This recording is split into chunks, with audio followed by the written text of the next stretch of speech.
Silakan duduk saudaraku yang kasih dalam Tuhan. Di bulan Agustus ini tanpa terasa ini adalah bulan yang sangat istimewa buat bangsa ini, buat kita semua. Karena apa? Karena di bulan ini kita akan merayakan HUT kemerdekaan Indonesia yang ke-78 tahun. Dan saya percaya bahwa kemerdekaan yang diraih oleh bangsa ini adalah hasil para pejuang bangsa ini. Dan terlebih lagi karena Tuhan sayang atas bangsa ini dan Tuhanlah yang memberikan kemerdekaan atas bangsa ini. Amin. Amin. Kalau saudara dan saya bisa ada sore malam hari ini ada. Dan kita bisa menikmati keberkatan dari bangsa ini, negeri ini, kita harus bersyukur karena bangsa ini sungguh-sungguh adalah bangsa yang diberkati Tuhan. Walaupun berbagai banyak persoalan, tapi saya percaya Tuhan itu tetap membela bangsa ini. Amin. Siapa yang percaya bisa lambaikan tangan saudara dan tepuk tangan buat Tuhan kita yang luar biasa. Saudaraku, sore malam hari ini kita akan berbicara dengan sebuah tema, Tuhanlah yang memberi kemenangan buat kita. Tuhanlah yang memberi kemenangan buat kita. Saudara, ketika kita mendengar sebuah kemenangan, saudara akan berpikir kita sedang berjuang, kita sedang berperang. Persoalan-persoalan mungkin setiap kita berbeda-beda.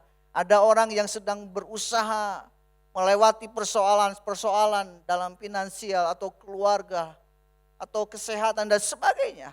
Itu adalah peperangan yang kita sedang hadapi saat ini. Tapi saya percaya bahwa kalau kita bisa melewati itu semua, dan mungkin sedang saudara mengalaminya, tapi saudara selalu dibela Tuhan, selalu ditolong Tuhan, artinya Tuhanlah yang akan memberikan kita kemenangan. Amin. Roma 8 ayat 28 diawali dengan sebuah kalimat. Kita tahu sekarang. Artinya sebelumnya kita tidak tahu. Kalau ayat ini mengingatkan kita tahu sekarang bahwa Allah turut bekerja dalam segala sesuatu untuk mendatangkan kebaikan bagi mereka yang mengasihi Dia, yaitu bagi mereka yang terpanggil sesuai dengan rencana Tuhan. Ayat ini luar biasa, saudara. Kalau selama ini kita tidak tahu, maka kalau saudara mengerti sekarang bahwa kita hari ini ada sebagaimana kita ada, kita bisa melewati persoalan-persoalan hidup dalam hidup kita, maka ayat ini akan tergenapi. Dan saudara akan berkata dengan yakin dan percaya, kita tahu sekarang bahwa Allah turut bekerja dalam segala sesuatu. Yang tahu itu apanya, saudara? Kalau Tuhan bekerja atas hidup kita, maka saudara akan menyatakan ayat ini dengan iman saudara, dengan rasa syukur sama Tuhan. Ternyata Tuhan itu memberi kita kemenangan untuk kebaikan kita. Buat siapa? Orang yang mengasihi Tuhan, yang terpanggil sesuai dengan rencana Tuhan. Saya sangat yakin saudara dan saya malam hari ini kita ada di rumah Tuhan, adalah orang-orang yang mengasihi Tuhan. Amin. Orang-orang yang terpanggil untuk kita sama-sama ada di rumah Tuhan. Bukan hanya memenuhi kewajiban kita sebagai orang Kristen, tetapi memang benar kita adalah orang-orang yang mendapatkan kebaikan Tuhan. Kenapa? Karena Tuhan itu adalah Allah yang membela hidup kita. Kita tidak akan pernah mengalami dalam Mazmur 91 ayat yang ke-7. Walau 1.000 orang rebah di sisiku dan 10.000 di sebelah kananku, tetapi itu tidak akan menimpamu. Walau 1.000 orang rebah, artinya orang itu terjatuh, tergeletak, tetapi itu tidak akan pernah menimpa kita. Orang-orang di sekitar kita, ada orang-orang yang rebah, orang-orang yang jatuh, orang-orang yang tergeletak karena persoalan-persoalan dalam hidup. Tetapi kita tidak mengalaminya. Kenapa? Karena Roma tadi. Karena kita terpanggil untuk kita menjadi orang-orang yang tahu bahwa Tuhan adalah Allah yang memberikan kebaikan buat saudara dan saya. Kalau saudara memahami ayat ini, maka saudara akan semakin kuat dengan Tuhan. Semakin kokoh dengan Tuhan. Karena apa? Tuhan punya rencana yang luar biasa. Saudaraku, next ayat yang selanjutnya adalah Mazmur 37 ayat yang ke-24. Apabila ia jatuh tidak sampai tergeletak, sebab Tuhan menopang tangannya. Kalaupun hampir saudara jatuh, tangan Tuhan akan selalu menopang kita. Maka walaupun 1000 rebah di sisi kiriku dan 10.000 di sebelah kanan, itu tidak menimpa aku. Karena ayat 37 ayat 24 ini. Karena tangan Tuhanlah yang menopang. Tuhan tidak akan membiarkan saudara dan saya tergeletak, rebah, jatuh, terhempas oleh persoalan hidup. Dan saudara tidak pernah lagi terbangun lagi. Kenapa? Karena ada tangan Tuhan yang menopang saudara dan saya. Sampai hari ini saudara bisa ada, sampai hari ini kita ada. Karena ada tangan Tuhan yang kuat menopang hidup kita. Saya bersyukur sepanjang bulan lalu ada ayat emas yang mengingatkan saya bahwa ada sayap Tuhan yang menaungiku, mengepakkan dan menaungi hidupku. Sehingga aku tidak akan pernah terjatuh. Karena tangan Tuhan itu terlalu kuat menopang. Saudara, kalau saudara dan saya mengerti dengan kebenaran firman Tuhan dan mengalami banyak hal dalam hidup ini. Bahwa kita akan mengerti Tuhanlah yang berperang buat hidup. Kita akan bahas dalam Hakim-Hakim pasal 7 ayat 1 sampai 22. Tapi saya tidak akan bacakan dari ayat 1 sampai 22, tapi saya akan kutip ayat-ayat yang akan saya soroti sore malam hari ini. Hakim-Hakim pasal 7 ayat yang kedua berbunyi demikian. Berfirmanlah Tuhan kepada Gideon, terlalu banyak rakyat yang bersama-sama dengan engkau itu, daripada yang ku kehendaki untuk menyerahkan orang Median ke dalam tangan mereka. Jangan-jangan orang Israel memegah-megahkan diri terhadap aku sambil berkata, tangankulah sendiri yang menyelamatkan aku. Saudaraku yang kekasih dalam Tuhan, saudara akan sama-sama kita mau belajar mengupas tentang Gideon akan menghadapi orang-orang Median. Bangsa ini mengerahkan pasukan yang luar biasa, begitu banyak. Tetapi ketika Tuhan melihat pasukan bangsa Israel yang begitu banyak, maka Tuhan berkata, jangan-jangan orang Israel memegah-megahkan diri terhadap aku sambil berkata, tanganku sendirilah yang menyelamatkan aku. Saya berdoa semua kita tidak pernah berkata, mengucap dalam mulut kita ketika kita menghidupi hari-hari sepanjang hari-hari ini yang sudah kita lalui, makannya akan datang. Jangan sampai kita bermegah. Jangan sampai kita bermegah. Karena kalau Tuhan melihat saudara dan saya bermegah, karena tangankulah aku bisa meraih semua yang ada di dalam hidup ini. Maka saudara adalah orang yang akan dijauhkan Tuhan. Orang yang akan mengalami kegagalan demi kegagalan karena Allah tidak suka kepada manusia yang sombong. Dalam Yesaya 2 ayat yang ke-11, manusia yang sombong akan direndahkan dan orang yang angkuh akan ditundukkan. Dan hanya Tuhan sajalah yang maha tinggi pada hari itu. Jadi saudara, kenapa Allah berfirman kepada Gideon, terlalu banyak bangsa, orang-orang Israel yang akan berperang melawan Median. Karena jangan-jangan mereka berkata, oleh karena tangankulah mereka mengalahkan orang Median. Ternyata saudaraku, Tuhan sudah tahu isi hati kita. sebelum saudara bertindak dengan kesombongan saudara, keangkuhan kita semua, Tuhan sudah tidak suka, saudara. Maka orang-orang yang sombong dan angkuh itu akan dituntutkan Tuhan. Siapakah orang yang layak menang kalau begitu, saudara? Kalau manusia menghadapi persoalan dalam hidup dan saudara mengatakan dalam diri, oh ini persoalan yang gampang. Persoalan ini pernah saya selesaikan 5 tahun yang lalu. Persoalan ini, saya sudah ngerti. 10 tahun pun yang lalu saya pernah menyelesaikan masalah ini. Dan saudara berkata, aku tidak perlu Tuhan. Aku masih muda, aku masih sehat. Dan saudara bisa berkata angkuh di hadapan Tuhan dalam diri saudara. Di seorang orang yang demikian ditundukkan Tuhan. Jadi siapakah orang yang layak menang? Siapakah sih orang yang mau Tuhan berperang buat orang itu? Mari kita mau sama-sama belajar kepada hal ini.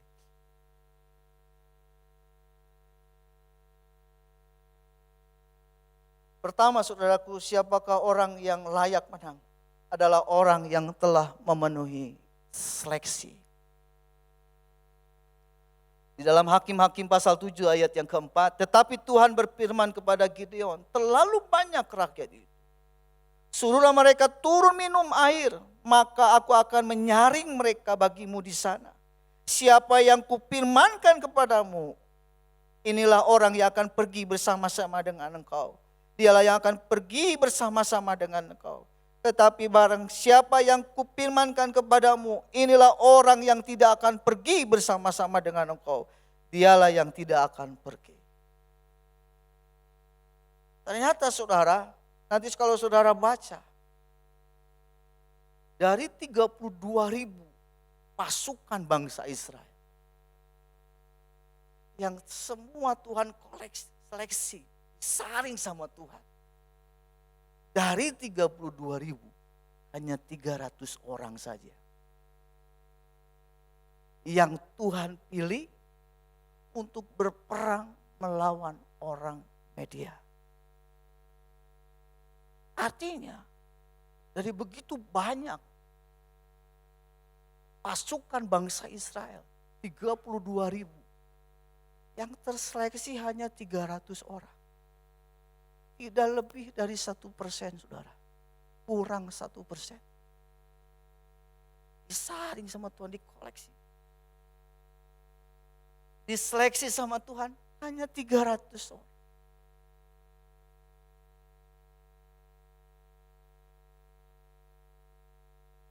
Ternyata orang yang telah memenuhi seleksi adalah ini. Bukan penakut, saudara.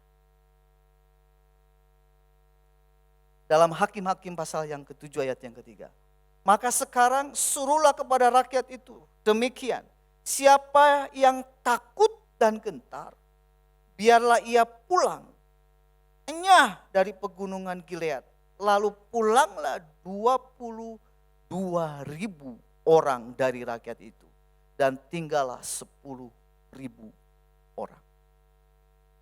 Ternyata yang diseleksi yang pertama, yang takut dan gentar untuk menghadapi orang Median, ternyata ada 22.000 orang. Artinya dari 32.000 tadi ada orang-orang bangsa Israel, prajurit Israel hanya ikut-ikutan saja. Rame-ramean saja.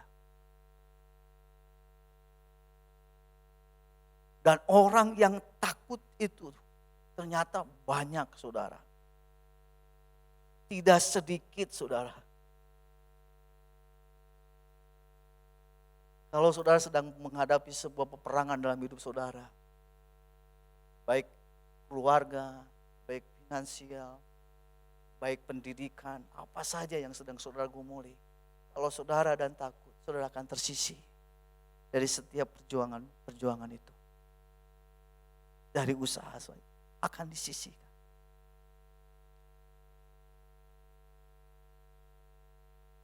Karena orang yang takut, Orang yang bimbang itu seperti orang yang diombang-ambingkan kian kemarin oleh angin. Itu ada di dalam, saya tidak masukkan dalam PowerPoint, di dalam Yakobus pasal ke-1 ayat yang ke-6. Orang yang takut, orang yang bimbang, itu orang yang diombang-ambingkan oleh angin, oleh isu berita saja saudara langsung bimbang. Orang ini tidak akan masuk seleksi. Orang yang bimbang, orang yang gampang khawatir mendengar berita, langsung panik. Itu kata firman Tuhan, pulang. Jangan ikut perang. Jangan ikut perang. Saya percaya semua kita yang hadir malam hari ini bukan orang-orang yang penakut. Amin. Karena saudara dan saya kita tahu sekarang bahwa Allah itu bekerja dalam segala perkara.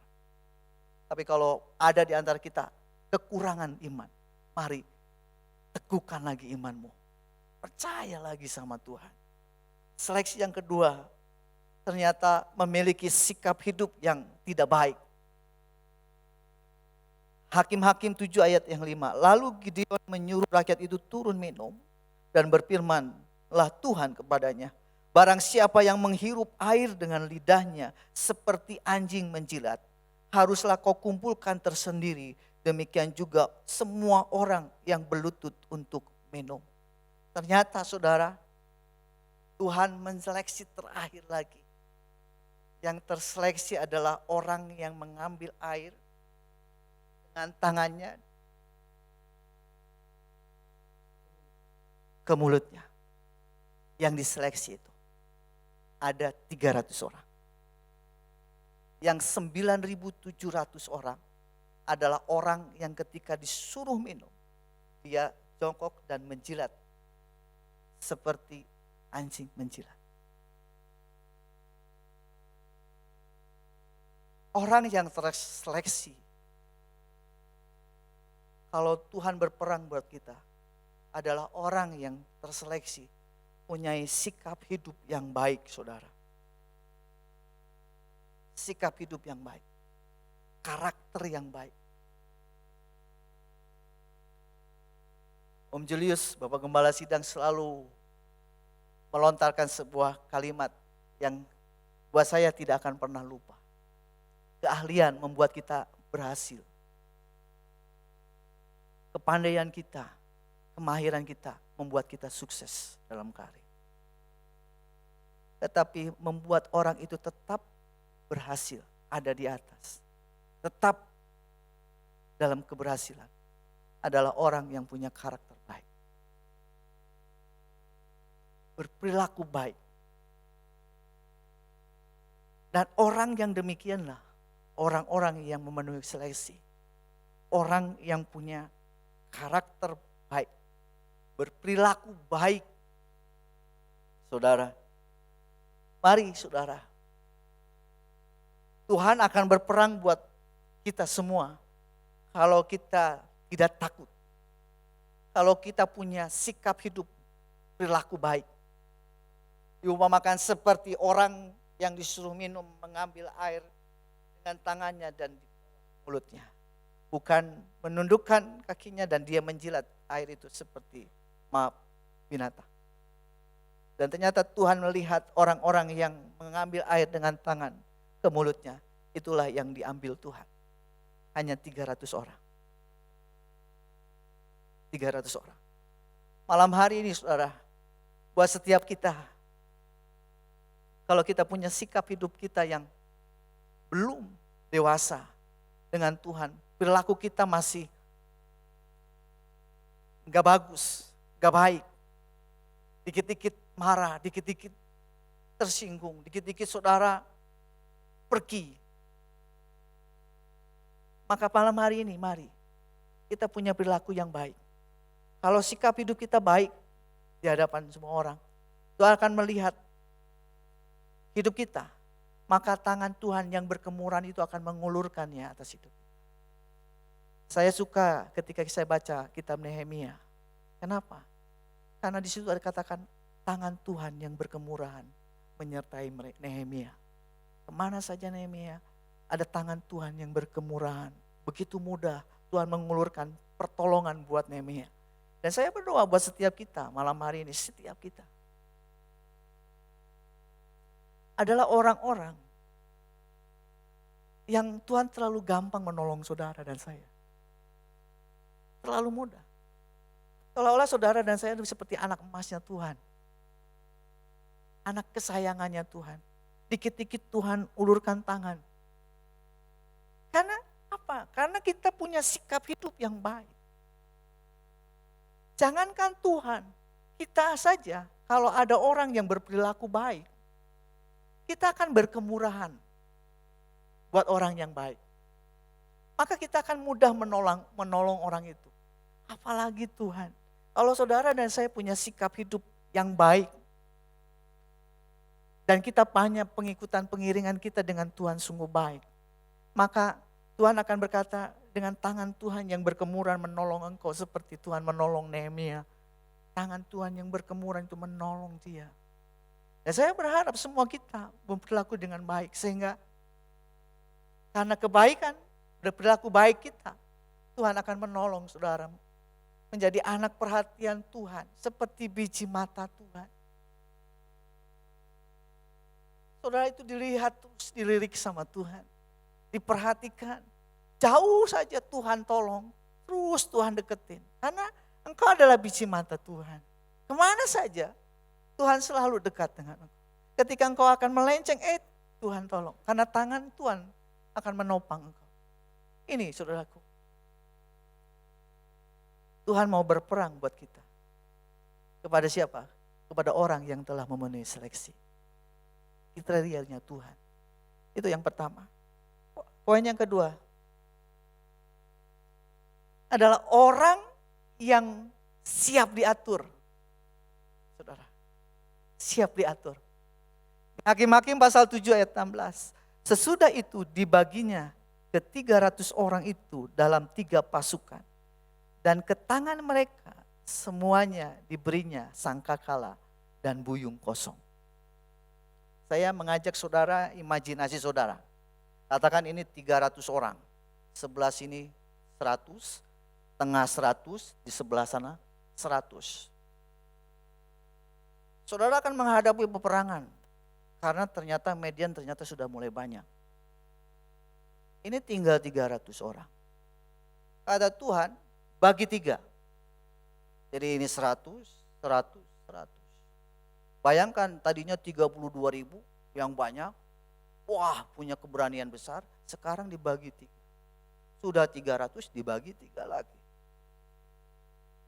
Kalau saudara dan saya, ketika saya merenungkan ini, kalau saya ada di antara 300 orang itu Tuhan, ini akan menghadapi peperangan. Tuhan suruh bagi 3 lagi.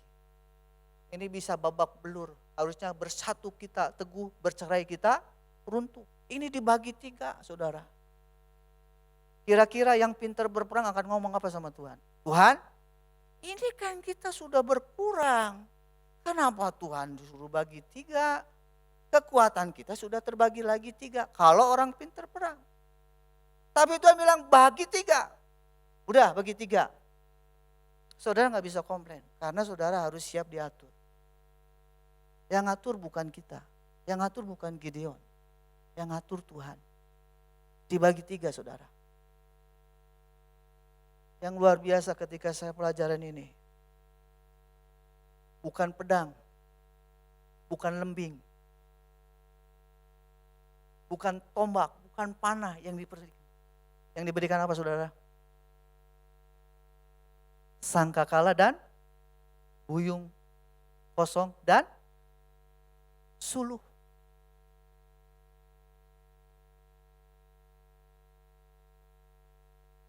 Orang yang siap diatur, ini harus berkata, siap. Gitu loh. Siap. Kalau saya mendengar ini, Tuhan, ini peperangan kan harus pakai senjata.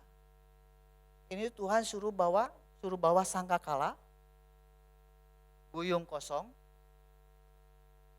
suluh. Dibagi 3 lagi, saudara.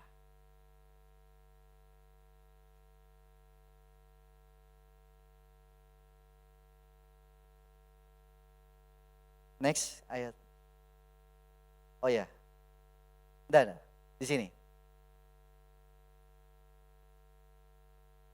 Ternyata sangkakala adalah orang yang memperhatikan perintah dengan serius. Ini loh saudara, ada sebuah perintah pada saat itu dalam sebuah tentara bangsa Israel. Kalau ada sangkakala ditiup, ada banyak model sangkakala ditiup. Dan orang-orang yang mendengar itu harus dengan serius memperhatikan bunyi sangkakala itu. Ternyata orang yang mau diatur adalah orang yang memperhatikan dengan serius. Perhatikan saja. Saudara dan saya sampai di mana? Saudara ketika kita mendengar firman Tuhan. Apakah saudara adalah orang yang siap diatur, yang selalu siap sedia? Kapan sangkakala itu dibunyikan? Itu saudara harus memperhatikan dengan serius. Nah, keseriusan saudara dan saya sama Tuhan sampai hari ini, seberapa saudara seriusnya dengan Tuhan? Sangkakala selalu berbicara tentang panggilan. Dan Buyung Kosong dan Sulu adalah orang yang selalu siap dengan sebuah perintah. Tidak komplain. Tidak komplain. Saya suka dengan dengan poin ini. Orang yang siap diatur. Saudara, kalau berbicara tentang buyung yang kosong, tempat yang kosong, karena pikiran yang kosong, hati yang kosong itu mudah diisi. Tetapi kalau buyung itu sudah terisi, seringkali kita punya cara berpikir, cara hidup yang sudah penuh. Sehingga seringkali kita mengalami kesulitan untuk kita taat apa yang Tuhan mau dalam hidup kita. Kalau saudara dan saya belajar tentang Raja Daud, kenapa sih dia bisa berhasil dalam setiap peperangan demi peperangan? Apakah dia selalu ketika berperang langsung menghadapi peperangan? Enggak saudara. Raja Daud selalu bertanya sama Tuhan, Tuhan boleh aku berperang sekarang? Kata Tuhan, pergi, peranglah. Menang saudara. Tapi ada satu saat, Daud bertanya sama Tuhan, Tuhan bolehkah aku berperang melawan mereka? Orang-orang Amalek. Jangan, engkau berputar, arah berputar. Kalau ada daun kertau berbunyi, disitulah engkau keluar dan seranglah musuhmu dan engkau menang. Saudaraku yang kekasih dalam Tuhan, seringkali ketika kita punya kekuatan seolah aku bisa. Dan saudara susah diatur sama Tuhan. Karena saudara punya pengalaman. Seolah-olah pengalaman itu sesuatu yang, oh ini pasti bisa. Pasti bisa.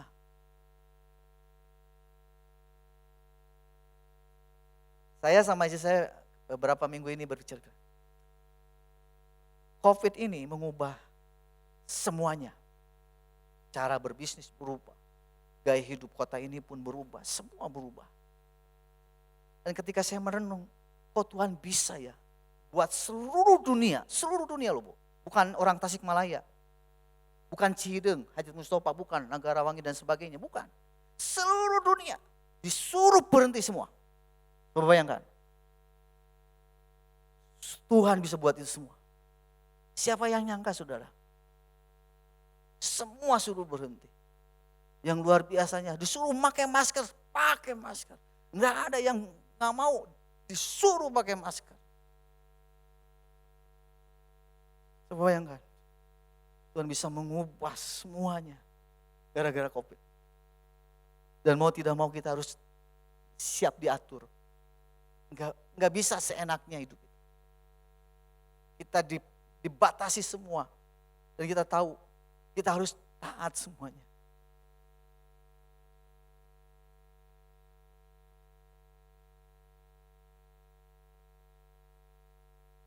Poin yang pertama adalah bagaimana Tuhan bisa berperang buat setiap hidup kita adalah orang yang sudah diseleksi oleh Tuhan. Sesuai dengan kriterianya Tuhan. Yang kedua adalah orang yang siap diatur. Yang ketiga adalah orang yang taat pada otoritas. Hakim-Hakim 7 ayat 17. Dan berkatalah ia kepada mereka, perhatikanlah aku dan lakukanlah seperti yang kulakukan, kata Gideon kepada ke-300 orang itu. Maka apabila aku sampai ke ujung perkemahan itu, haruslah kamu lakukan seperti yang kulakukan.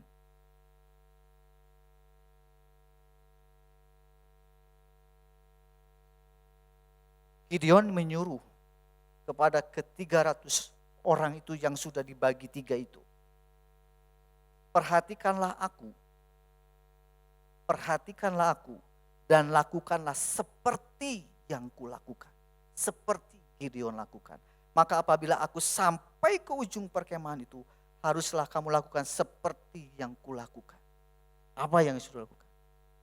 Meniup sangkakala dan memecahkan buyung dan menyalakan suri. Saudaraku, apa yang terjadi? Seluruh musuh-musuh, orang-orang Median, perkemahan orang-orang Median sudah kosong semua. Jadi yang tadi berkata, kenapa Tuhan gak aku kasih pedang? Kenapa Tuhan gak aku kasih tombak? Dan sebagainya. Ternyata cara Tuhan menolong itu aneh, luar biasa, ajaib. Sangkakala ditiup, buyung itu pecah dan suruh dinyalakan. Itu semua musuh itu hilang semua. Hal itu terjadi kalau yang ke-300 orang itu, yang dibagi 3 itu, melakukan apa yang dilakukan oleh Gideon. Oleh karenanya ia bilang, perhatikanlah aku dan lakukanlah seperti yang kulakukan. Artinya orang yang taat kepada otoritas. Setiap kita selalu punya pimpinan. Setiap kita selalu punya orang-orang yang di atas kita. Siapa saja, semua kita pasti punya orang yang di atas kita. Dan kita harus taat kepada yang punya otoritas. Saudaraku yang kekasih dalam Tuhan, ada Naaman, seorang panglima Aram yang luar biasa. Itu dalam 2 Raja-Raja 5 ayat 11 ayat sampai 12. Tetapi pergilah Naaman dengan gusar sambil berkata, aku sangka bahwa setidak-tidaknya ia datang keluar dan berdiri memanggil nama Tuhan Allahnya. Lalu menggerak-gerakkan tangannya di atas tempat penyakitku. Dan dengan demikian menyembuhkan penyakit kustaku. Bukankah Abana dan Parpar sungai-sungai Damsik lebih baik daripada sungai di Israel? Bukankah aku dapat mandi di sana dan menjadi tahir? Kemudian berpalinglah ia dan pergi dengan panas hati. Saudara, kalau saudara baca dalam 2 Raja-Raja pasal 5 tentang Naaman, seorang panglima Aram yang luar biasa. Dimanapun dia pergi berperang dia menang. Tetapi yang luar biasanya dia punya sakit kusta seluruh tubuhnya. Dan ketika dia pergi kepada Nabi Allah, disuruh oleh Nabi Allah, suruh mandi di sungai Yordan 7 kali. Dia marah, panas hatinya. Dia tidak mau taat. Walaupun dia adalah orang yang akan menyembuhkan dia.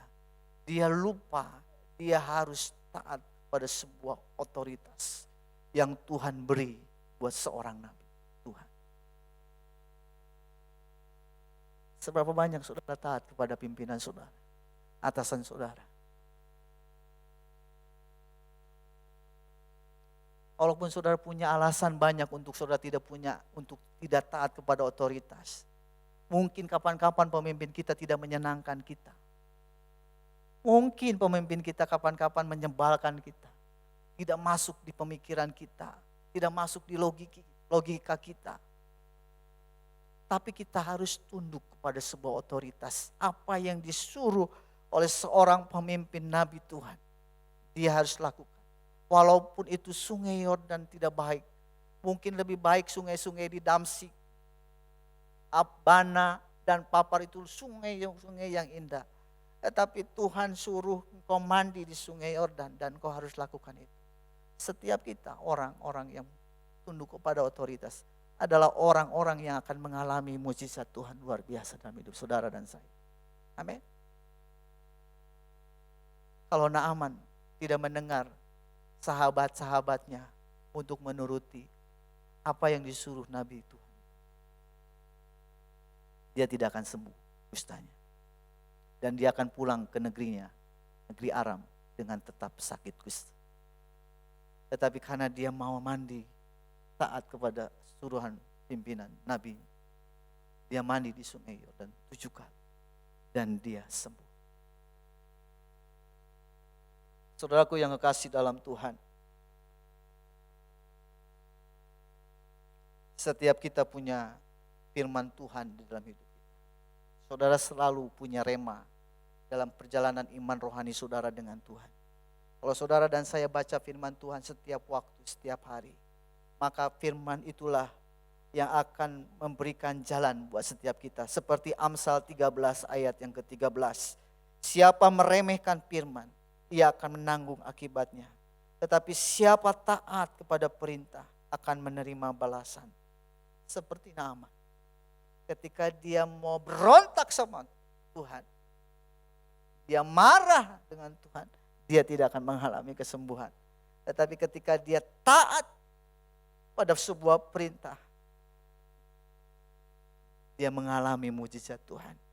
Maka Amsal 6 ayat yang ke-23, karena perintah itu pelita dan ajaran itu cahaya, dan teguran itu mendidik itu jalan kehidupan.